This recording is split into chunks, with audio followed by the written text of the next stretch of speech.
Levo anos ensinando a pirogravar e hai un erro que comete casi todo o mundo ao empezar. Non é a falta de práctica.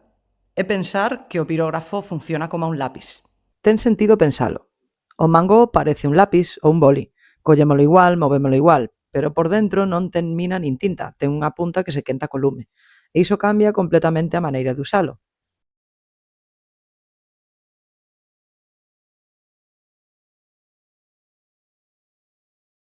Cando alguén comeza e ve que a punta non escribe, vamos, que non dá marcado a madeira, fai o mesmo que faría cun boli sen tinta, apreta máis forte.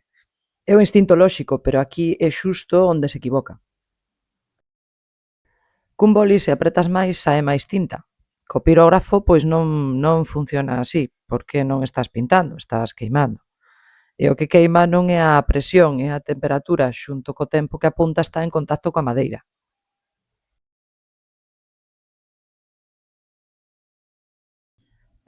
Se apretas forte pero a temperatura é baixa, o único que consegues é marcar a madeira como se a arrabuñases, ou incluso danar a punta. A liña sae irregular, esvara sobre a veta e ao final pois o trazo queda feo e sen control.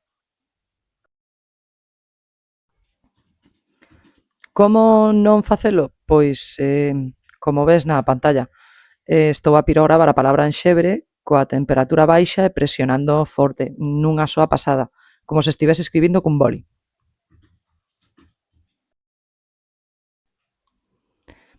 Se viras o resultado, o trazo sae desigual. Hai zonas case sen marcar e outras onde arrabuñei a madeira.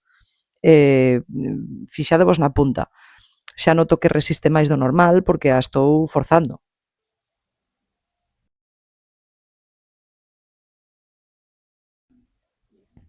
O que hai que facer é ao revés, subir a temperatura ata o punto correcto para esa madeira e logo deixar que a punta se mova con calma, casi sen presión, repasando o trazo tantas veces como faga falta ata que colla a cor que buscas. Agora subo a temperatura ao punto axeitado para esta madeira, que por certo é madeira de piñeiro, e reduzo a presión casi a un mínimo. A punta casi se desliza soa.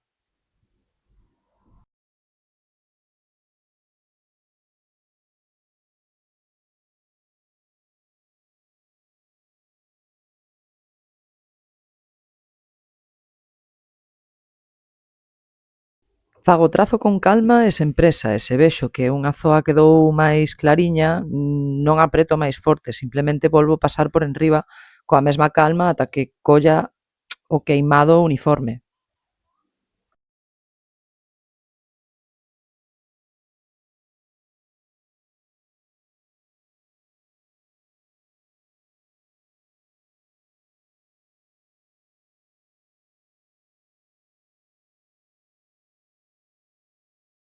Lle quitedes os dous resultados xuntos, o primeiro enxebre tenso e irregular e o segundo limpo, uniforme, sen forzar nada. A diferencia non é a man que o fixo, é a temperatura e o tempo.